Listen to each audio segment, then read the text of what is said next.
Hello, everybody. Hope you all okay. There. Hopefully now you can hear me.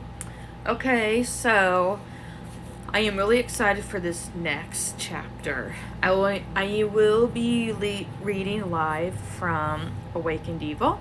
I've been doing this for 7 days now. I know that because yesterday I read chapter 7 on August 7th. So today I'm going to be reading chapter 8. I just got done eating supper, so I was really hungry. I haven't really been eating a whole lot, so okay, so let's get into it. So I hope you guys had like a really good week. So I hope you guys were safe and you had a good week. So there's like 9 pages.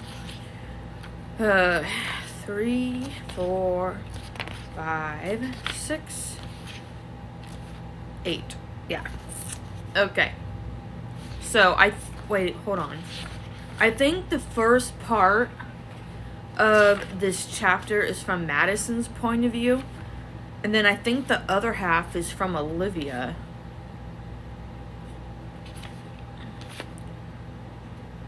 No, okay, never mind, it's not. I thought I saw the word, Canada, is what I thought. Okay, so this is chapter 8.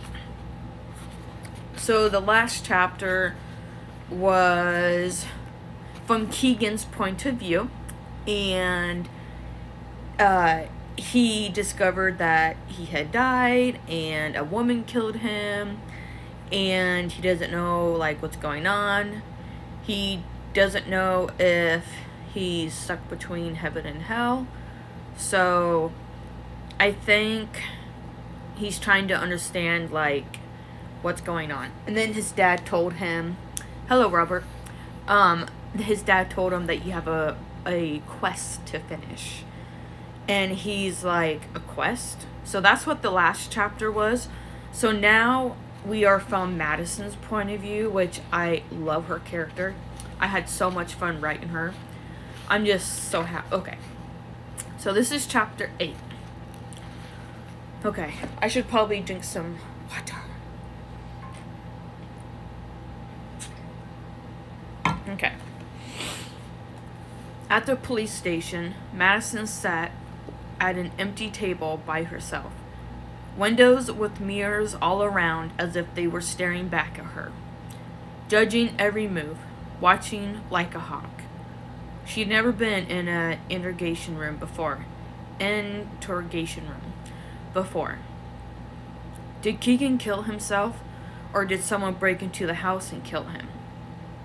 He couldn't have killed himself. He wouldn't do that, would he? A door creaked open.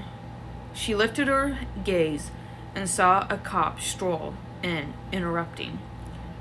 Turning her head, she wiped tears away, still in denial that Keegan was dead. She stared back and saw his badge on his belt, with his name on it, Detective McLean. His short black hair and mustache had streaks of gray. She stared down at her hands, fingers locked together. McLean sat down in front of her and opened a folder, then wrote her name down and the date. Did you find the person that did this to my brother? When were you born, Madison? Her brows furrowed. What? Wasn't he supposed to give her information about what happened to Keegan and what caused his death? He glanced up from the clipboard and stared at her. What year were you born? What does that have to do with anything? I need it from my files and for the case. She leaned forward. I don't care about your files. I want to know what happened to my brother. Doesn't that matter to you then what day I was born? You want to know who killed him? Yes, I do. I would like to know that. He shrugged. I'm looking at her right now. I'm looking right at her. Madison's lips parted and she leaned back in the chair, staring at him. She became nervous and didn't know what to say. Her mind drew a blank. You think I killed my brother? She did tell herself plenty of times that she wanted to kill him, but that didn't mean it. She would never do that. She would never want to do that because she loved her brother. He was just a pain in the neck half the time. Brother and sisters said stuff to each other all the time, and they didn't mean it. Why do you think I killed my brother? Because you were the only one in that house at the time, Madison. You were the one that found him. Yeah, but... Madison paused. But what? Before I left, I heard something in the closet, and Keegan said, "Don't open the door." I looked, but what? The boogeyman wasn't in there? She grimaced and clenched her fist. Her shoulders tensed and her palms got all sweaty. Wanting to smack him across the face, it remained heavy on her mind. She thought back to before finding him. My phone buzzed and it woke me up. I went down to Keegan's room and he was sound asleep. I laid a blanket over him, then picked up all his clothes and used cans off the floor. What did you do next? I took the clothes downstairs and put them in the washer. Then I took my pill. I went back upstairs and went to bed. Before dozing off, I heard a thud. What kind of thud? She shrugged. I don't know. Like something had fallen? What happened next?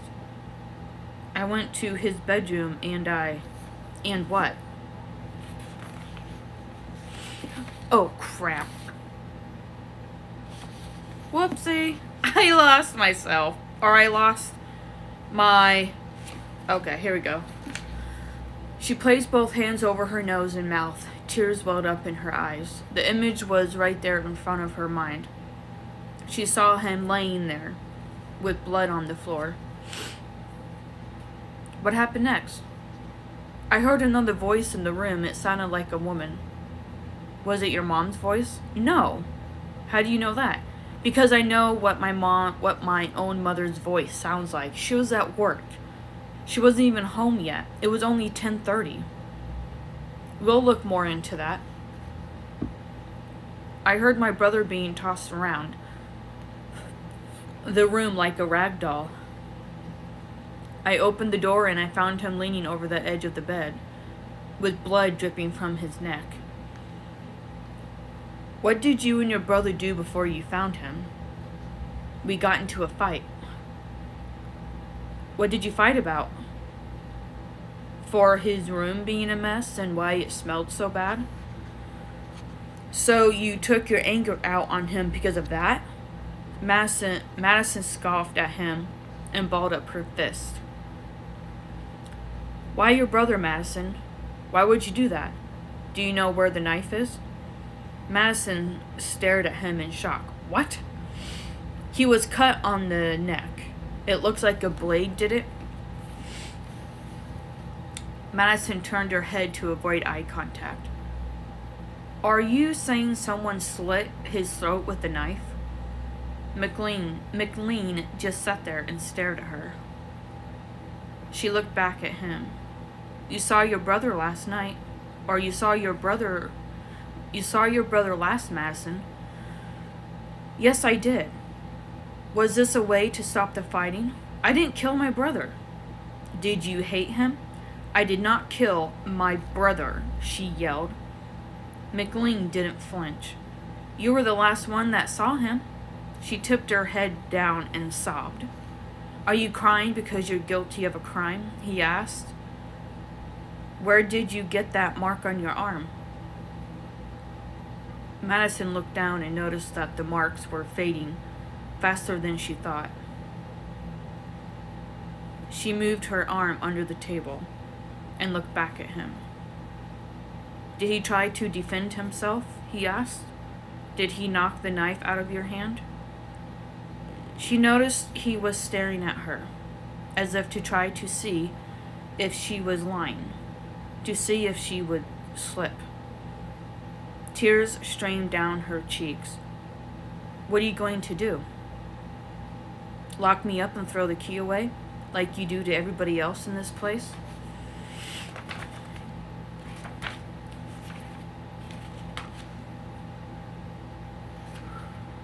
Okay. He leaned back in the chair and shook his head. No, we don't have enough evidence to prove that you killed your brother. But that doesn't mean we won't keep an eye on you. So don't try anything stupid. You are free to go. Have a nice day. Madison got up and knocked the chair back. Why don't you go dye your hair and your mustache? Then you might get a date for once. McLean chuckled and shook her head. Madison marched out of the room and saw her mom sitting on a wooden bench in the hallway, across from the room. She stopped as her mom stood.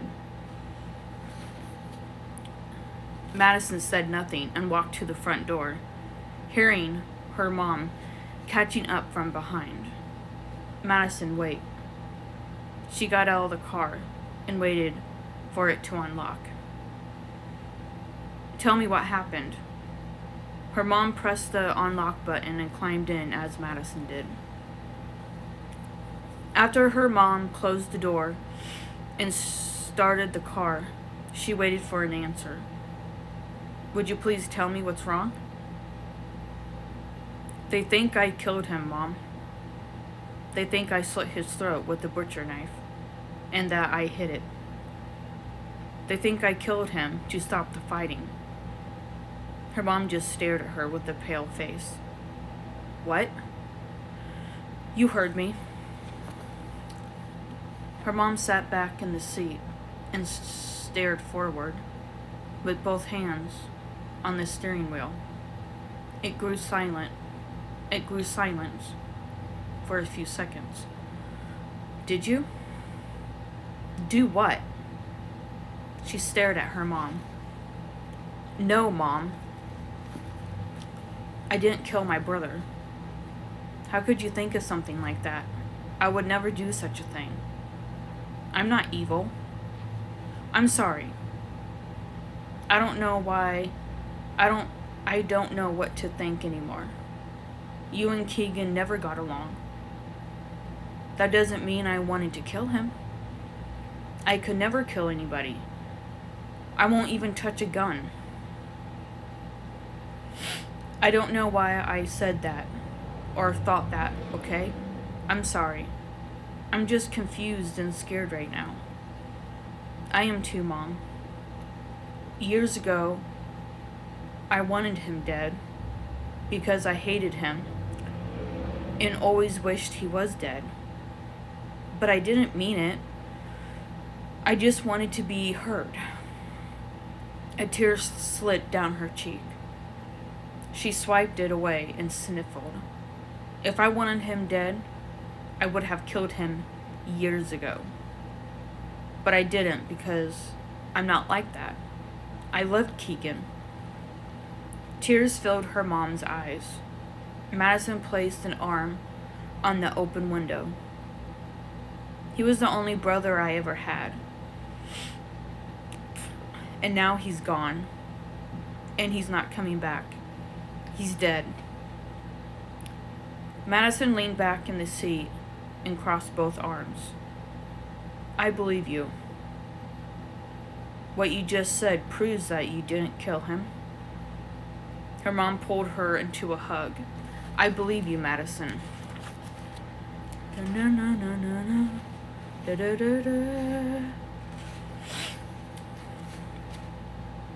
I know you wouldn't hurt him. I'm sorry for thinking that. I'm so sorry. It's okay, Mom. But if you think that way, then I can't trust you. You can trust me. I'm sorry. Oh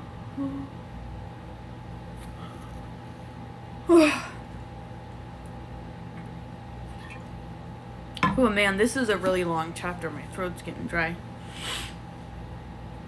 Her mom started the car and drove down the road. We can't go back home. Why not? The house is off limits.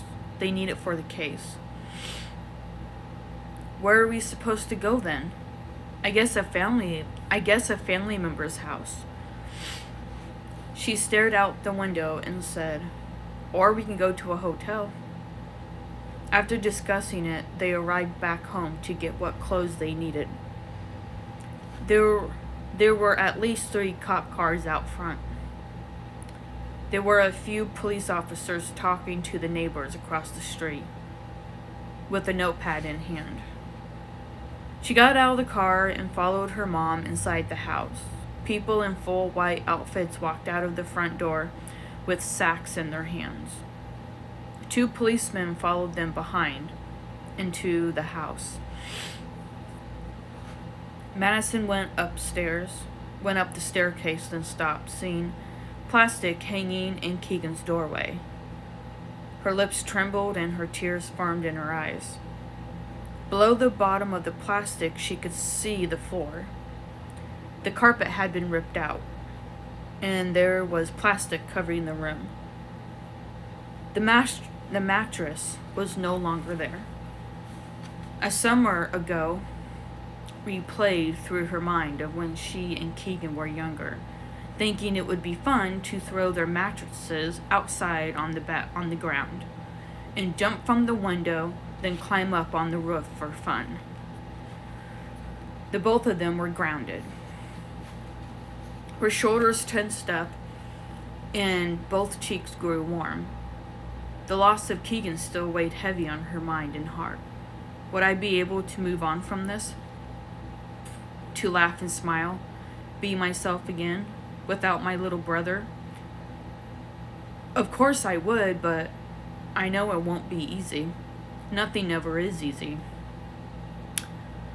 Not wanting to let him go where the memories still ached inside. The policeman stopped at the top of the stairs and said, "Don't touch anything in that room. Just get your bag and clothing or whatever you need." She went into her room and packed a suitcase full of clothes. Who knew how long they would be at the hotel? After packing enough and zipping it closed, Madison heard a creak in the floorboards. She glanced over her shoulder and waited. Maybe it was her mom. "Mom, is that you?" She headed downstairs, leaving the door open. Cops and investigators took pictures of the living room. Madison's mom was in the kitchen, crying by the table, sitting in Liam's spot, Dad's spot, the king chair, she always used to say. "Mom?" She turned around in the chair. "Yeah." She sniffed and stood up, trying to act okay, when she really wasn't. Were you just upstairs a little bit ago?" She scooted the chair up to the table. "No, why? I just thought I heard you is all." "Did you get what you wanted?" "Yes." "Okay, let's go." Madison and her mom arrived at the hotel, not too far from the high school. She'd never been to this hotel. She heard great reviews about it. It had a great swimming pool. The beds had gold comforters, white walls, and 2 dressers in front of each bed across the room. Madison dropped her suitcase, then walked over to the edge of the bed and sat down. "Sorry we have to stay here." "It's fine, Mom. Not a big deal." "We don't have a choice," she said. "Sometimes you have to make choices that you don't want to make." "I know." Madison got her things together and walked into the bathroom. She turned the light on and closed the door. After 30 minutes, she got out of the shower, got dressed, and then laid on the bed. Hopefully, getting some sleep tonight will help the deep thoughts. The thought of not having a brother anymore was a horrible thing. I think the scary part is coming up. Whew. A couple of hours trailed by. Madison watched a little bit of TV to get her mind off of other things. A flashlight caught her attention from the window. She set the remote down, then got up and peeked from behind the curtains. A cop car drove by with its lights on. She glanced back at Mom and knew she was worried. "Come on, time to go to bed. We need to rest our eyes." Madison turned the lamp off and slipped under the covers. Her dreams played like a movie trailer. Two little girls, hand in hand, ran through the dead leaves, past small, thin trees, giggling and having a good time. One girl had short, dark hair, and the other had long, blonde hair. The sound of the river felt so real, it was like she could reach out and touch the water. The cool breeze brushed past her warm cheeks. The twigs and leaves stuck to her shoes. Madison saw the two little girls skipping over rocks, trying not to touch the water. By the tree line was a dark shadow with red glowing eyes. She bolted awake in bed and gasped for air. A black mist hovered by the ceiling fan. It floated in mid-air for what seemed like a lifetime. Then it slowly glided down toward her like a balloon, running out of air. A sinister and oppressive feeling paralyzed her in fear. A heaviness consumed her body from head to toe. She couldn't move or scream. A coldness crawled up both her legs and arms, then tightened around her throat. There was only one thing left to do: pray. "Our Father, who art in heaven, hallowed be ye name. Ye kingdom come, there will be done." Madison gripped the loose sheets, not wanting to look. Hi. Beads of sweat settled on her forehead. "Stop it, child. Stop trying." In a blink of an eye, the heaviness lifted off her. The room dropped back to its regular temperature. She forced herself to sit up and coughed with the hand on her throat, gasping for air. Hi.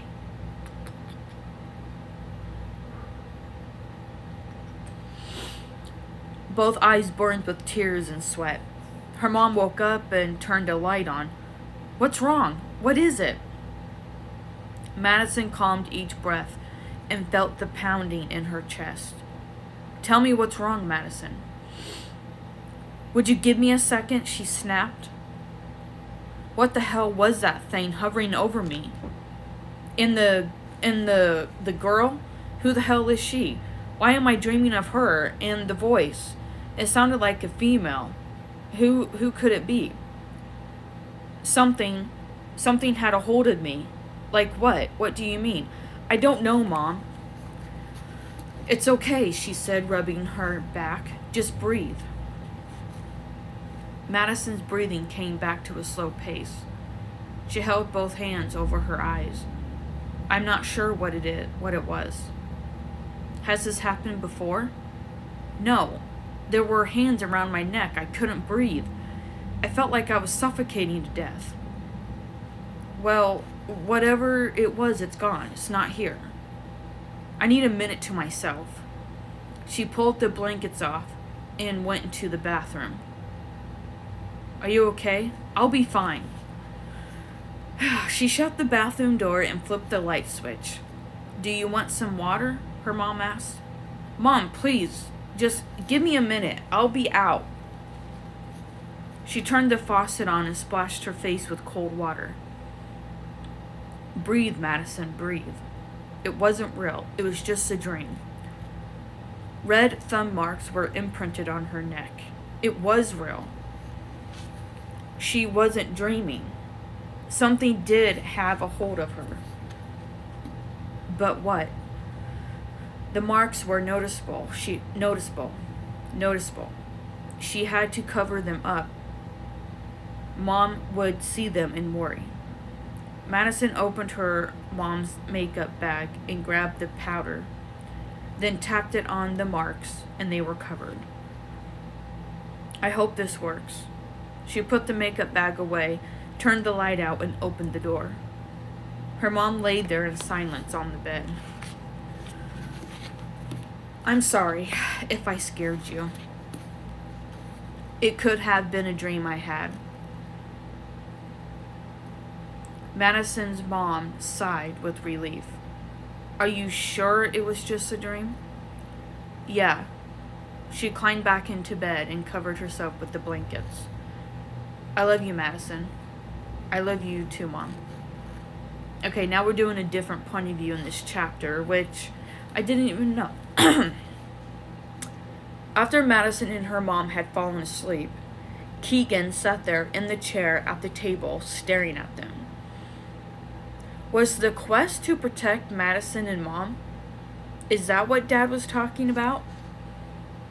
He did read on the internet and in books that sometimes family members that die tragically will stay on Earth and linger for a while, just to make sure their loved ones are okay and safe.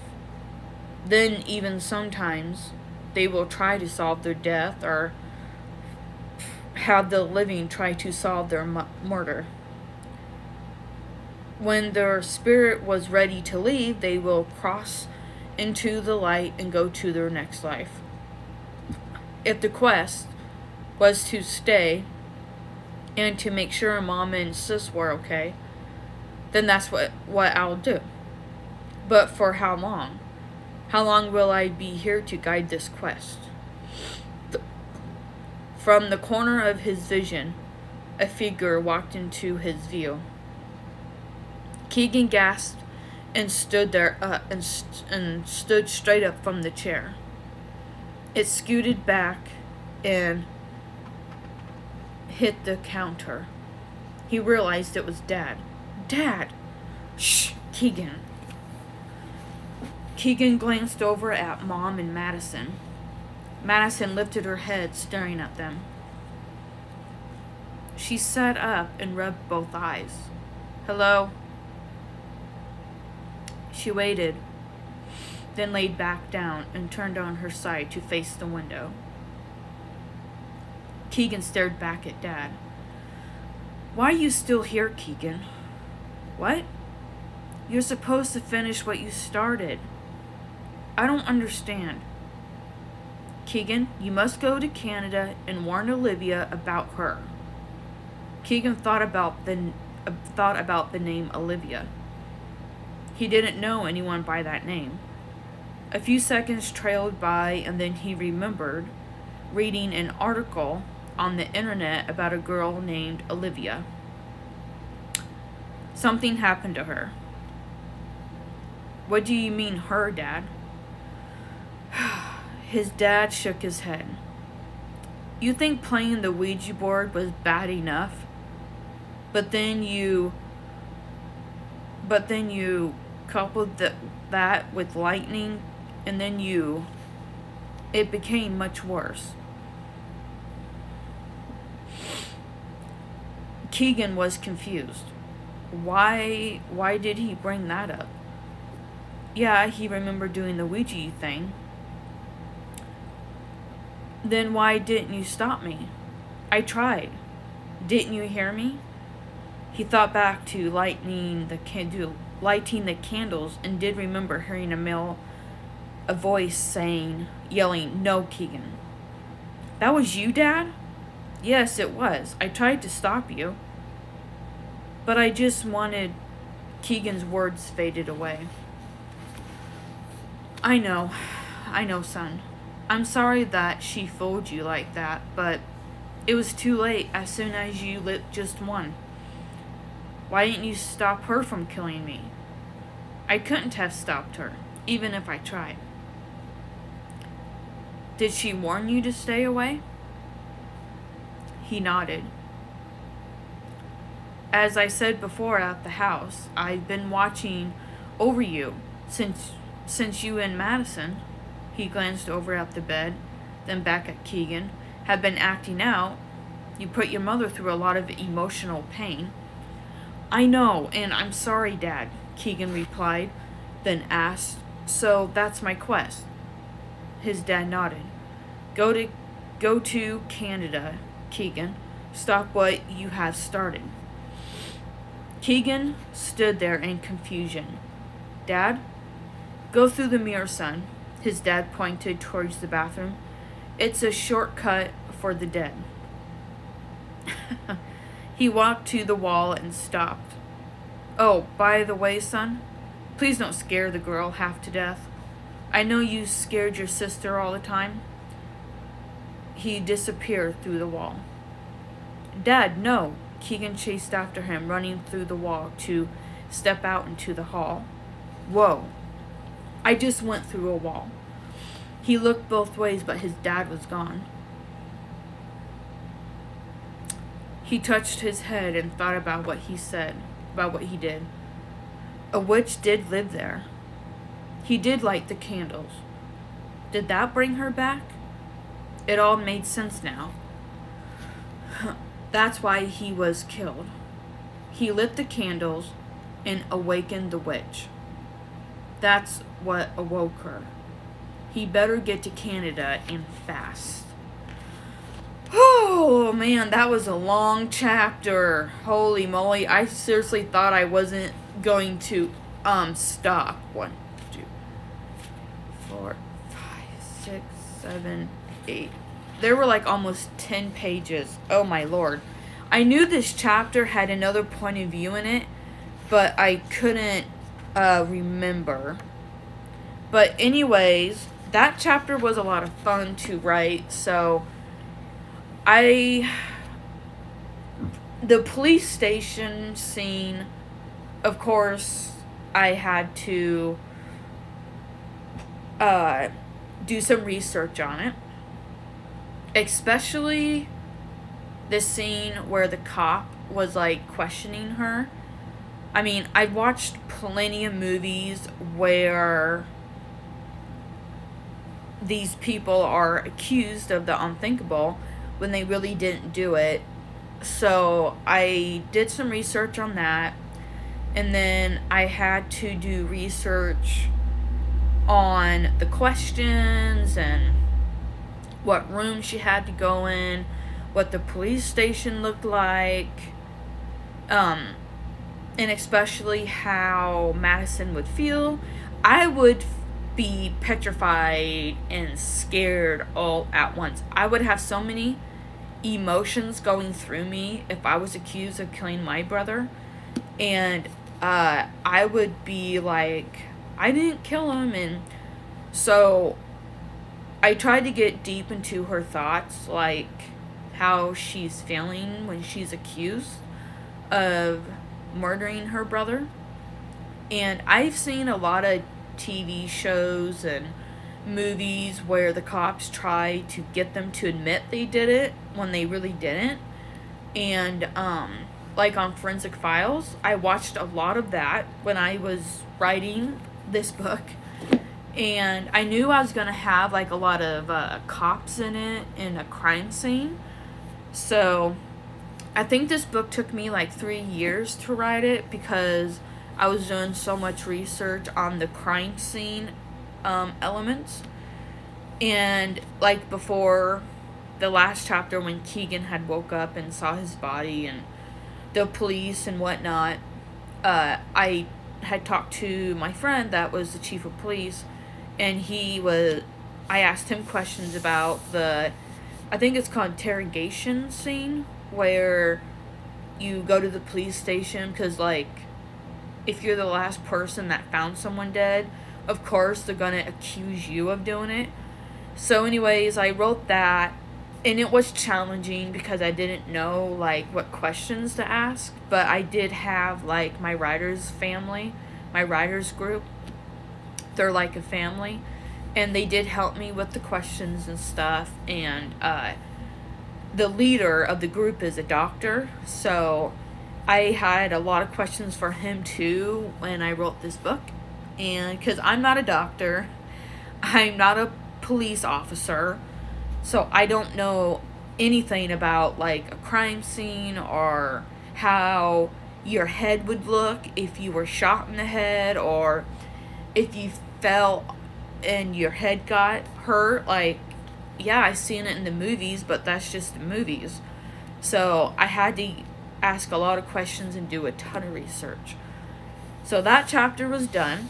So then I was also told by my friend that when there was a crime scene in a house, you weren't allowed to stay in the house. They could be done in 24 hours, or it could take like a week or 2 weeks. So I thought, okay, maybe I'll have the investigation people and the police just stay at the house for a few days to investigate and clean it up and stuff. And I decided to have Madison and her mom stay at a hotel. And of course, I did some research on the hotel, what it looks like and whatnot. And then my favorite part in this chapter came up, where Madison saw 2 little girls. And I had so much fun with these 2 little girls. They're ghosts. And they are connected in the story. They did play a role in the very first book, The Wish. Margaret and Eleanor. And they are the daughters to Edith and Suzanne, which will be in the 3rd book. So these 2 little girls played a big role in Madison's point of view. And they about almost had the starring role because they were everywhere. And I just had so much fun with them. And I wanted them to be, like, different from each other. So when I was writing their characters, I tried really hard to make them different. They're, like, best friends. And the scene where Madison saw in her dream, where they were walking around the river and skipping along the rocks, and they saw the red glowing eyes. And then all of a sudden, Madison wakes up, and she saw this black cloud, in the corner. And I actually did some research on that. I do remember I went to the public library and I checked out a ton of books on paranormal, haunted houses, stuff like that. And I checked this one book out where there's like ghostly signs. And I did see a picture that had like a black mist up in the corner. And I was like, oh, that would be cool. So I have Madison laying in bed, and she wakes up from this horrible nightmare.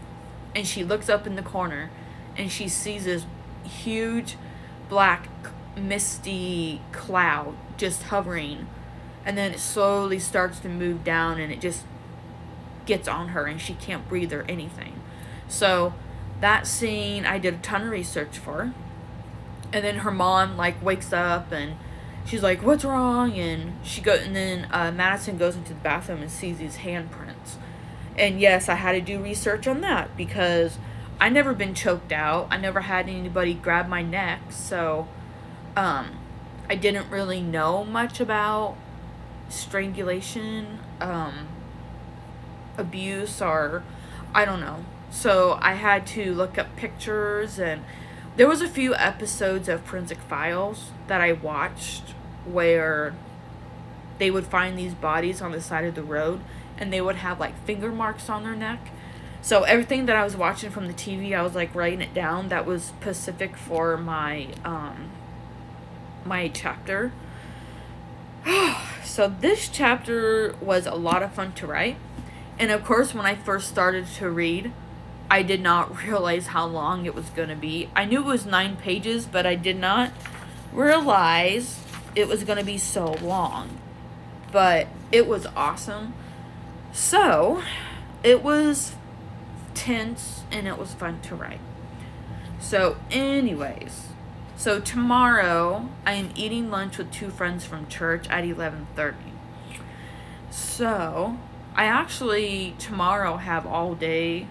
It's my off day, but I do still attend to do things, so I just don't do any like live readings or write or whatever. So tomorrow will be August 9th, and I'll be reading chapter 9, which it is very short. I would read it right now, but I don't want to, because when I first started doing this, I wanted to read chapters 1 through 10 from August 1st to August 10th. So we're on chapter 9, and then chapter 10, oh my gosh, I'm so excited for chapter 10. Oh, I can't wait. I am so excited. Chapter 10. No. Wow. Yes, chapter 10 is from another point of view character, but she played another big role in the first book, Gina. So chapter 10 is from Inga's point of view.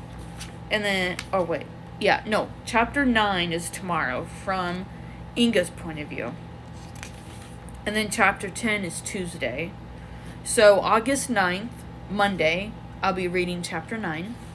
And then chapter 10, August 10th, I will read chapter 10. And I'm really excited because the chapter 10 is kind of course, something in my life that I had to do.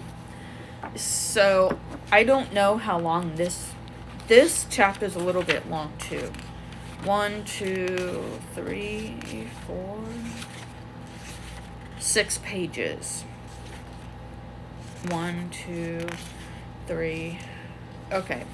So anyways, I'm really excited to read chapter 10. Or that too, but yes, chapter 10. So tomorrow, August 9th, I'll be reading chapter 9. And then Tuesday, I'll be reading chapter 10. Tuesday the 10th. I think after the 11th, August 11th, August 11th will be Wednesday. And I will not be reading a chapter on Thursday. I'm going to go back to my regular live reading, which is only on Wednesdays and Fridays. So the one days I won't be reading anything is Thursday, Saturday, and Sunday. So, that was a fun chapter. Oh, I loved it. Okay, so tomorrow I will be reading chapter 9. And if you have any questions about this chapter, or if you want to type what you thought was cool or what you loved about it, you can. Right, Batman? Right? Batman? Look. Hi! Is that Batman? Hi! Hi! Come here. Hi! Hi! This is Batman, if some of you haven't seen him. He is 5 years old. He was born in August or September 4 years ago. Somebody found him on the side of the street and took him into the Humane Society. And I absolutely fell in love with him. He was 6 weeks old. So he is a love bug. And I'm a huge cat lover. I love black cats. I support black cats. I love them. So anyways, thank you for joining me. And I will see you tomorrow to be reading chapter 9. And I might actually do it in the morning, maybe. I don't know. I'm not sure. I just don't want to be late eating lunch with my friends. So, anyways, thank you so much for joining me. And I hope you guys have a great evening. And I will see you guys tomorrow. Oh, crap. I always mess this up. Okay, I'll see you guys tomorrow. Bye.